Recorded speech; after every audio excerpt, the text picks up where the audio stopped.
Good morning. Another reason to be joyful today is that we are designating today as Donor Day. It's a special day because we're going to take time today to recognize and thank people for their financial support. A donor, as many of you know, is someone who supports, contributes, or gives something to someone who has a need. Some of you are blood donors already. Some of you are volunteers who give of your time to clear land, for construction work, and for rebuilding homes. And some of you assist over at Dock Woods. Many of you have given food to help those that don't have enough. Well, Donor Day is important to all of us. 76% of DOC's annual expenses are covered by your tuition and fees payments. We call these annual expenses the cost of education.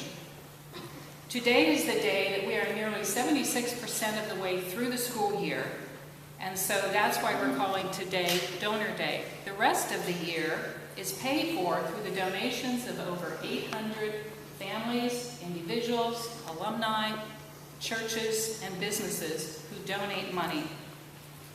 They're donating to help you attend Christopher Dock. In essence, you can think that from tomorrow, April 3, to the rest of the school year is free for you. Your tuition has paid for you to be here up to today.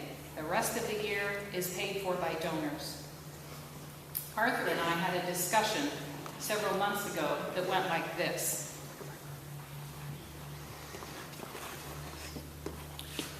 Well, I pay for the tuition store costs, and I didn't got any financial aid or assistance. I paid everything. But Arthur, your tuition, your full tuition, did not cover the full cost of education. DOC is not charging you for what it costs to pay for teacher salaries, the maintenance crew, the electrical lights to run this place, the school supplies, the iPads, and it goes on and on. That's the full cost of education. This year, we projected that the full cost of education here at Christopher Dock is over $6 million. Wow, that's a lot of money. You pay the full tuition rate, while some students attend a church that helps pay some of their tuition, and while students may be paying different amounts of tuition, everybody is receiving some benefit from the monetary gifts that are made by our donors. The total amount that DOC receives from everybody's tuition is over $4 million. Now, as you look at that chart, do you see any problem with that? Oh yeah, the circle isn't complete. Okay, the circle isn't complete. There is a significant gap there that needs to be closed in order for DOC to function and for you to finish your education. So here's what happens. Some of this gap is taken care of by groups that are renting our facilities and other income. So some of that gap is taken care of by that additional piece there. Some more of the gap is taken care of by our golf outing, which is a fundraiser for us to raise money specifically for tuition assistance. And some more is taken care of by businesses that are also donating. But you can see that we still need help of donors to successfully finish our year and to fill that gap. That's where our donors come in. They help with the monetary gifts of over $600,000. Thanks, sir. Over the last 3 weeks, you've heard announcements about our phone-a-thon, or you've been approached to ask if you can help with our phone-a-thon. Natalie helped with the phone-a-thon for 5 of our 7 nights. So she's going to tell us what the phone-a-thon is and why it's important. And Natalie is up here on the edge here, you can see her. So why is it important? One of the big reasons the phone-a-thon is done is to raise money that provides for financial aid and others to connect with the alumni, and that's probably one of my favorite parts. Some nights you can make 100 calls, 5 people will answer, and maybe 2 will donate, and if you're lucky, you'll hear a great story or memory they have from Doc, such as how they met their husband or wife of 50 years at Doc, or a sports memory, or a tidbit about their favorite teacher. Those conversations are what make the weird answering machines and rude wrong numbers worth it for me. That and the $20 Wawa gift card.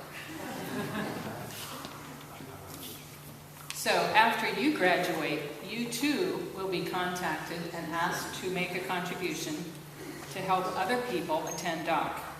And you might ask, why in the world do people give to Christopher Doc? Or you might say, why should I give to Christopher Doc after I graduate? Well, 2 weeks ago, you heard Jordan Cald speak here in chapel. And one of the things that she said is that grateful people are happy people. And we have a lot of happy people that are contributing to Doc for your education. They believe that you have potential, and they know that they're investing in your life. They love hearing stories about our great faculty and what the faculty are doing in their preparation to prepare you for your vocation. And I think that you'll want to invest in other students' lives just as somebody is now investing in your life here at Christopher Doc. So you can think of it as paying back after you have left Doc. On this Donor Day, we want to celebrate the generosity of our donors. We want to say thank you today to them because it takes many donors and many gift sizes. We receive gifts all the way from $5 to $25,000, $50,000. So hopefully someday you can fit in between that gifting amount as well. Each year we publish an annual report that comes out in our lamplighter that lists all the names of our donors. And some of those donors are sitting here in this room today. Someday your name can be listed also in that annual report along with other classmates. When the next lamplighter comes out, I'd like you to take a look at it and read several stories of donors and to hear why they support Christopher Doc and what Christopher Doc means to them. I think there's some stories that you'll be surprised about. Today we're going to say thank you to those who have given a donation to Christopher Doc this year, this school year for you. And we're going to do it in 2 different ways. One will be for you to sign a card. There are cards at the ends of your benches. I want you to, whoever's at the end of the bench, take that stack of cards and pass it into the middle. Most of you will need to take 2 cards because we have a lot of donors. We have more donors than we have you sitting here. So take 2 cards if you can, but nobody should have more than 2 cards. So we want to make sure that every